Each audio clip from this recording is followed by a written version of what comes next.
Mimi naitwa Lucy Anthony Michael, ni mkazi wa Yombo Dovya.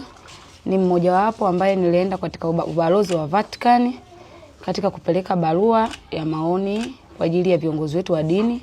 Lakini baada ya kwenda katika ubalozi wa Vatican, baada ya hapo nilianza kupokea simu za vitisho kwa watu wengine nikiwa na wafahamu na wengine siwafahamu. Namba zilikuwa nyingi zinapigwa. Baada ya hapo siku ya Jumatano tarehe 6 natoka nyumbani kwangu, nilivamiwa na watu 4 ambao siwafahamu na kunishambulia kama hivi mnavyoniona. Nimepigwa siku ya Jumatano muda wa saa 5 na asubuhi. Kipindi natoka naelekea kwenye shughuli zangu. Na watu ambao wasiojulikana na siwafahamu kama hivi mnavyoniona, kwenye mkono nimeumia, usoni kama hivi mnavyoniona, na baadhi ya sehemu mbalimbali za mwili wangu ambazo zinaletea maumivu mpaka hivi sasa.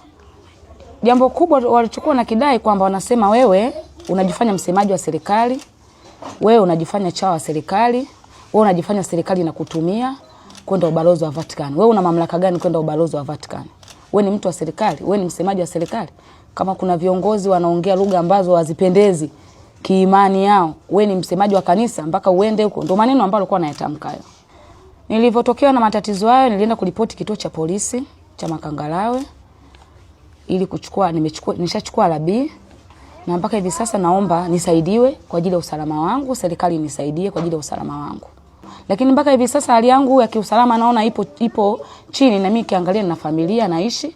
Kwa hiyo naomba nisaidiwe kutokana na hali yangu ya kiusalama. Nashindwa hata kutoka kutembea, nashindwa.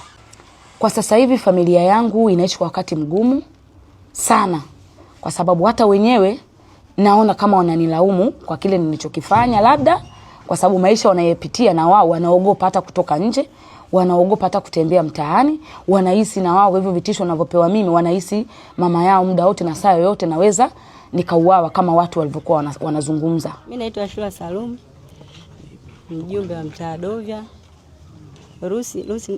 Lucy namfahamu, jirani yangu. Mimi naomba serikali ya mtaa na jeshi la polisi washirikiane kuimarisha ulinzi. Mr. Daudi Leonard Angano. Huyu mimi namfahamu Lucy Michael. Huyu ni mwananchi wa Yombo Makangalawe. Nisema tu kwa ujumla, hakuna mwananchi aliyokuwa na mamlaka ya kuweza kumshambulia mwananchi mwenzie. Mamlaka hakuna. Kisheria serikali ya Tanzania, taratibu zote nafikiri zimepangwa kwa utaratibu na nchi inaendeshwa kwa mamlaka ya kisheria. Kwa hiyo kama ameshambuliwa kwa hili, mimi nafikiri sheria inaweza kufuata mkondo wake. Haipendezi kumshambulia mtu kwa kumpiga au kwa kitu chochote kile. Ni njema ni mtu mkamuita na mkamuuliza mkapata uhalisia, taratibu nyingine zikafuata. Serikali tusaidie.